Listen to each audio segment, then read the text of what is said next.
السلام عليكم هوانم بشوات مصر المحروسة زمان. يومكم لطيف سعيد جناب أفندينا.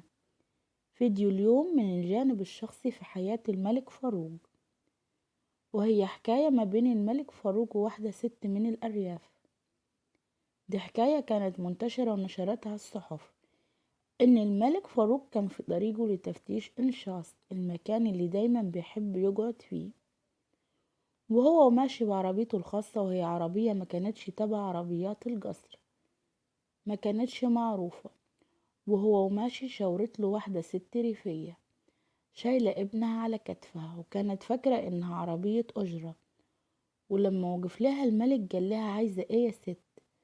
قالت له انت رايح انشاص يا ابني؟ قال لها ايوه. قالت له طيب توصلني لحد تفتيش الملك وتاخد كام؟ رد الملك عليها وقال لها انت عايزة تدفعي كام؟ قالت له والنبي يا ابني ما معاي غير 3 تعريفة، خدهم ووصلني. أشار الملك للسواق الخاص بتاعه إنه يرجع يقعد ورا، وقال لها ادخل يا ست. قالت له طيب خد مني الولد لحد ما احط الجفة. أخد منها الملك ابنها وركبت الست العربية، ومشى بالعربية على إنشاص. وهم في الطريق عرف منها الملك إنها رايحة تفتيش إنشاص عشان تترجى نظر التفتيش، إنه أجل لها بيع الجاموسة المحجوزة عليها، عشان هي اتأخرت في دفع إيجار الفدان اللي هي مأجراه، وتدي للناظر جنيه تحت الحساب لحد ما تسد الباقي. راح الملك طلع ورقة بيضة وكتب فيها ومضى عليها بتوقيعه، واداها للست، وقال لها خدي يا ست الورقة دي واديها للناظر، وهو يسيب لك الفلوس المتأخرة. ردت عليه الست وقالت له يا ابني ما تتعبش نفسك، انا جبت له وسايط كتير، هو ده بيقبل رجا من حد؟ وفر على نفسك يا ابني الورقة وبلاش كسوف.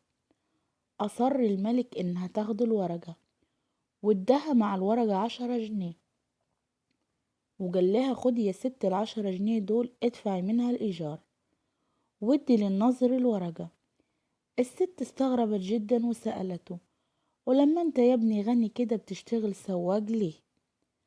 رد الملك عليها وقال لها جسمتي كده يا ست.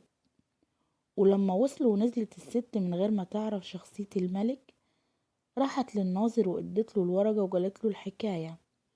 قال لها اللي اداك الورقة وال10 جنيه ده الملك فاروق نفسه. الست ما كانتش مصدقة ومستغربة جدا، وما كانش على لسانها غير الدعاء للملك. وخلصت حكايتنا.